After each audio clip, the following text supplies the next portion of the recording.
Agent Power Huddle is a daily jumpstart, giving you all the tools you need to create an amazing real estate career. Led by top experts in the field, you'll learn how to sell more houses in less time while creating the life you want. Welcome to the Agent Power Huddle.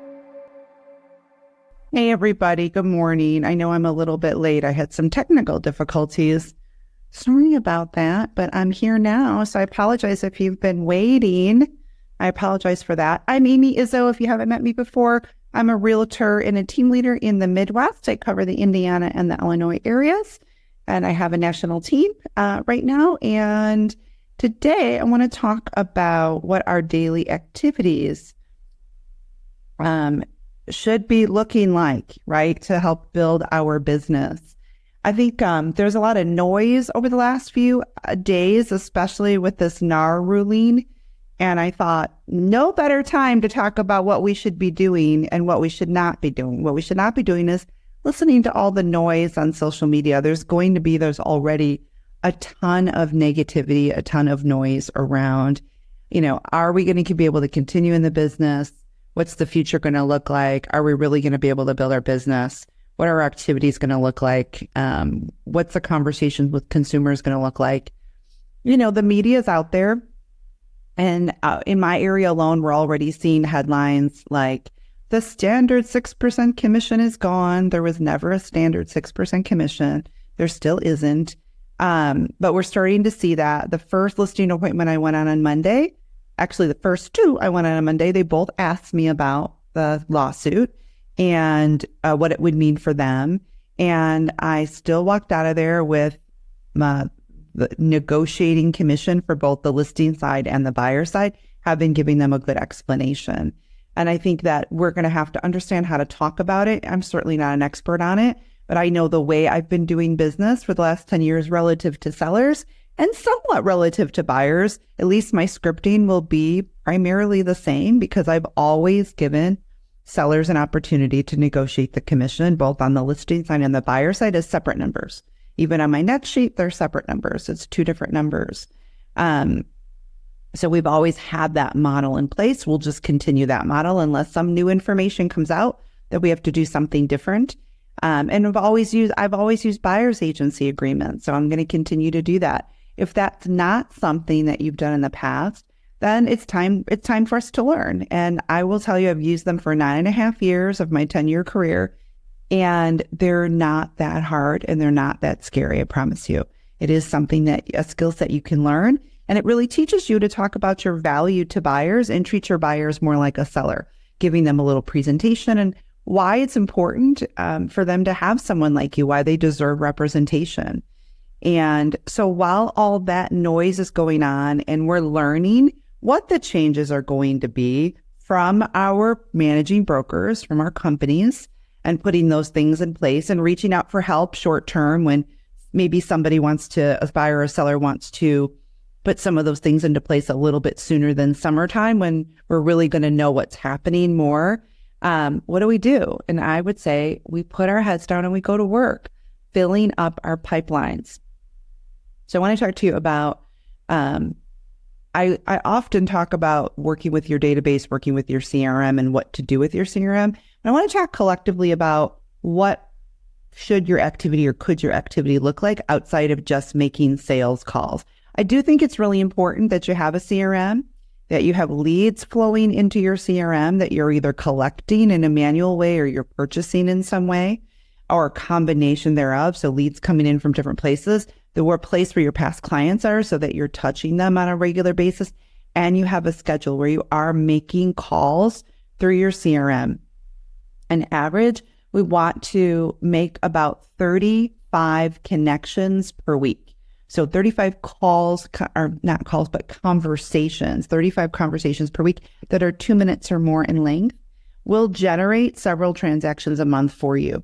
So if you work 7 days a week, we should take 1 day off. But if you work 7 days a week, that's about 5 real estate conversations a day, right? So 35 per week. And how do we get there? We need about 350 calls, reach outs, attempts to talk to somebody about real estate, whether that's text, call, email, or combination thereof. I do think there is nothing like getting them on the phone or getting in person with them, but we do need about 350 attempts, outbound attempts to reach out to get to our 35 conversations, 35 2-minute conversations per week.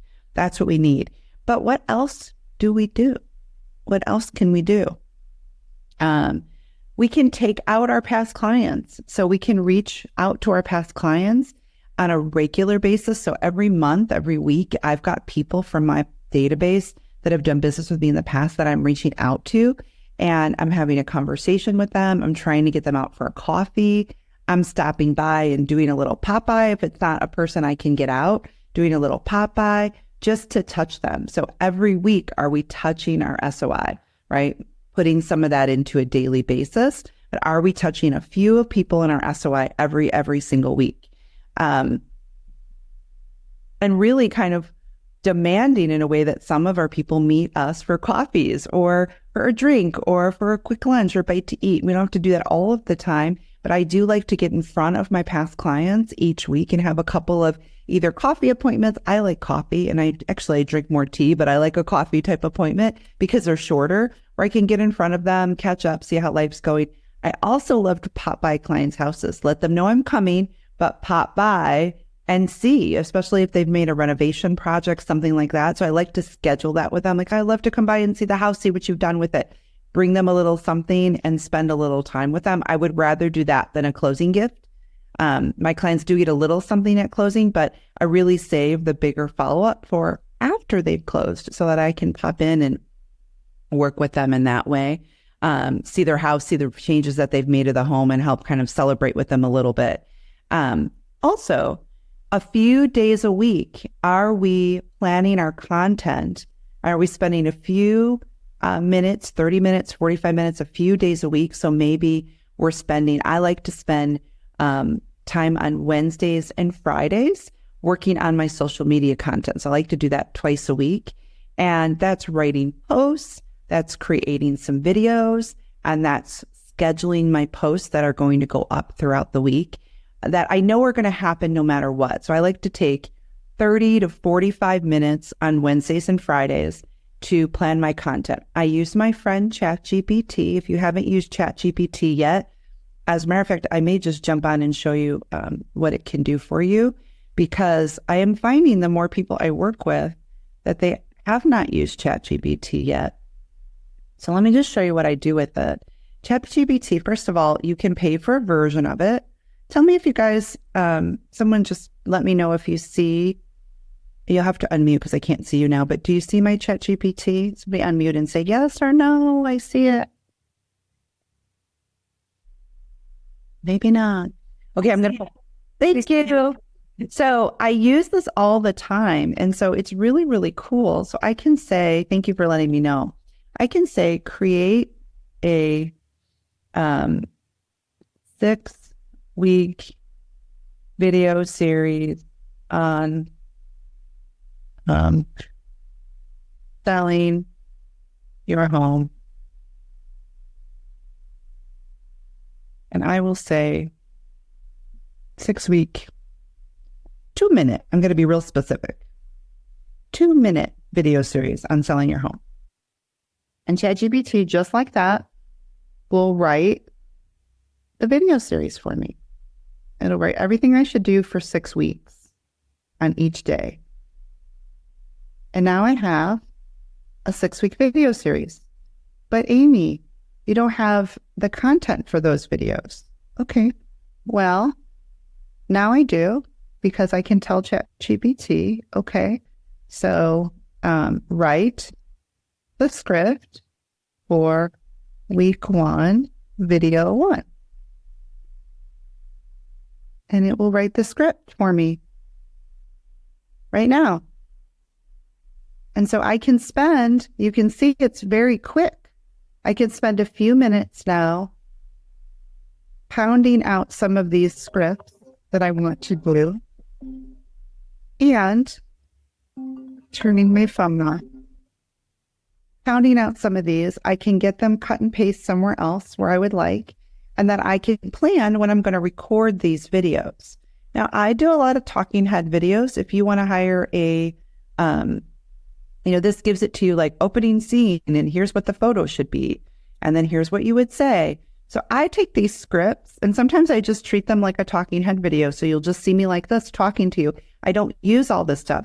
I just literally use the script. I take these cut to various clips of homes being prepared. I just take that out and I just read over what the script is. And if it doesn't sound like me, it probably doesn't because this wrote it and it's not me, I change what I would say. So like this one says, welcome to Sell Your Home Like a Pro, the ultimate guide to selling your home with confidence and success. I'm Amy. Over the next 6 weeks, I'll walk you through, is what I'll probably say. I'll walk you through every step of the home selling process. And so if I didn't like some of that language, I'll change it a little bit. But I probably would use that just as is and just drop it into, I use a tool called Big View. Big View is a teleprompter and it's right on your phone in your app. I just drop my script into Big View and I use Big View and I can control the speed. I don't really ever sound like I'm reading a script or look like I'm reading a script because it just scrolls in front of me on my phone while I'm recording and I just record it. If you wanted to, you could hire a video editor through a company like Fiverr and you can get that pretty inexpensively and you could send them the script and you could send them your talking head content and they could work photos into that or other clips that you would want them. They could even just get them from, stock programs that are free and just kind of put that in and they can put your subtitles and make them look pretty. They can also take your video and they could make you a reel out of it. So just take a piece of something that you said in the 2-minute video and create a Facebook story or a reel or a post from it as well. So you could use Fiverr to do that. But I spend a little bit of time on twice a week. That's what I like to do it, Wednesdays and Fridays, just planning out my content using ChatGPT as my friend.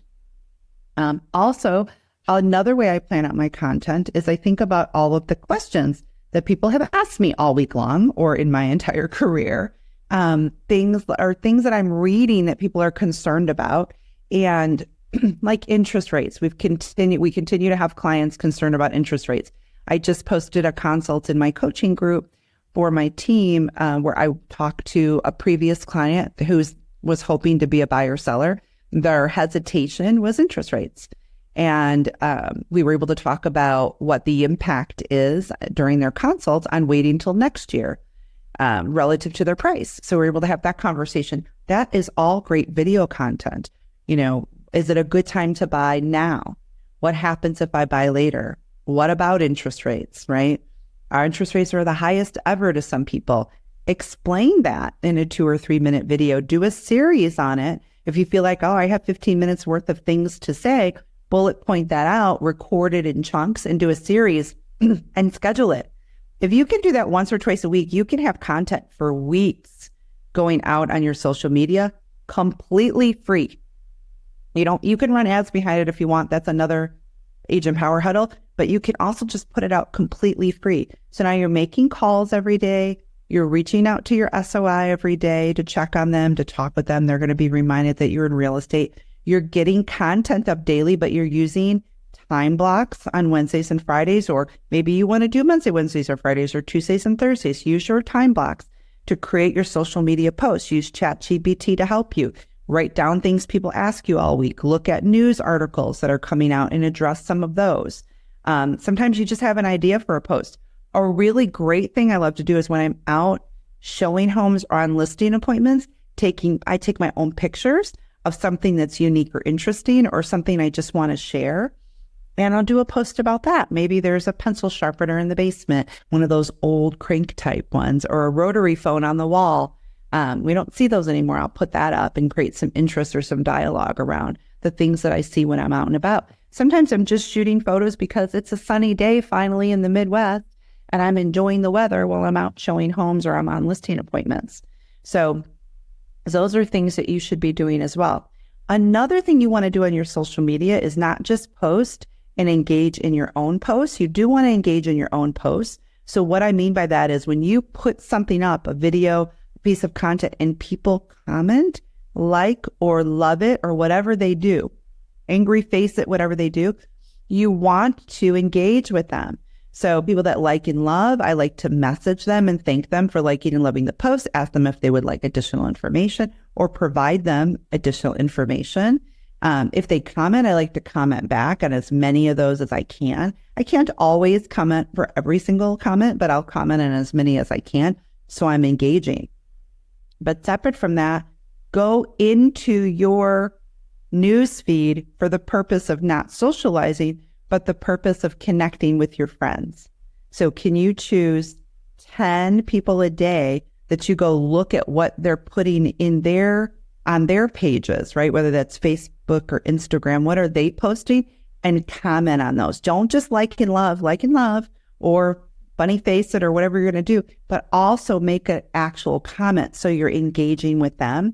That's reminding them that you're still there. It's engagement. They will see you more often. You will see them more often. Maybe you choose some people that you're not seeing as much in your newsfeed because you're not engaging with them as much. And you get on their social media and you take a look and start commenting on some of the things that they're putting out into the world and engaging. It will remind them of you and that you're there. Provided your Facebook is not secret. Make sure your Facebook, your Instagram indicates what you do for a living, that you're a realtor. Many of you are still secret agents. I want you to stop being secret agents and update your page so that if someone that you engage with that maybe isn't as close to you anymore, they see you, they go check out your page because you commented, they're reminded of what you do. That really does help. It's just a soft touch, but it makes you be known is what it does. Now, the other thing is strategically calling 12 people a day, right? Warmer calls, 12 to 15 people, somewhere in there per day, that you wouldn't normally talk to. And sometimes that can just be a text. And I will tell you, video text is underrated. Using your video text to connect. I do that with my team all the time. I do that with leads all the time. And I do that with clients all the time. When I get a home value lead, for example, a lot of times I know those people putting them through. Not always, but a lot of people at times I do. I'll do a quick video text that says, hey, hey, Kevin, it's Amy. I got your home valuation. I'm working on it. I'll be in touch, right? That buys me a little bit of time to get that done. Also lets him know I've gotten it and I'm working on it.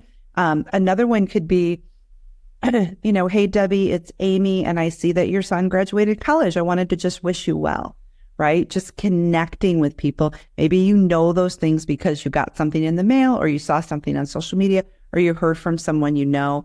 Maybe there's just people that you think of or you look at in SOI, your family, your friends, your colleagues, that you haven't talked to in a while. Agents in other states that you haven't talked to in a while, maybe that have referred you business in the past. Don't let them forget you. Reach out to them, have a quick conversation. Those can be some of the 12 to 15 people you're strategically calling a day to remind them, number one, you're still here for them. And number two, if they're an agent in another area, you want to maybe ask how their business is going. See how you can refer business to them when you get the opportunity. Make sure you understand what areas they cover, those types of things. So as much as you can do to reach out. Can you host an event once a month or every other month? Maybe once a month is too much, but could you do every other month? That can be a quick coffee. You can do that with one of your lender partners or title partners, but it can be coffee shop in the morning for a couple of hours where you're buying coffee for everybody that comes through. And maybe you advertise that to the community, and you also advertise that out to your database, your past clients, friends, family, maybe some of your current leads, just so you get a chance to get face-to-face with them, especially if you've got some that haven't been face-to-face with you yet. You can have an opportunity to do that as well through some of these events. They can be very low cost. Coffee is not super expensive. I've even done it at a Starbucks or a Dunkin' Donuts. I find that people that come in do not take advantage. They get their drink. I have a chance to connect with them. We usually do some kind of a raffle so we can collect information from new people. So we're giving something away. And I find my lender partners and title partners are very supportive and are happy to help with those kinds of endeavors, because they know when you get the business, they're going to get the title work or they're going to get the loan too in most cases, in many cases. So they're happy to not only come and help sit with you during those and visit, also invite their databases, but they're also very happy to help pay for that, just split the cost. I love to do that. A lot of people do lunch and learns. in their areas for recruiting type events or just to give back to other agents in their areas. And those are great.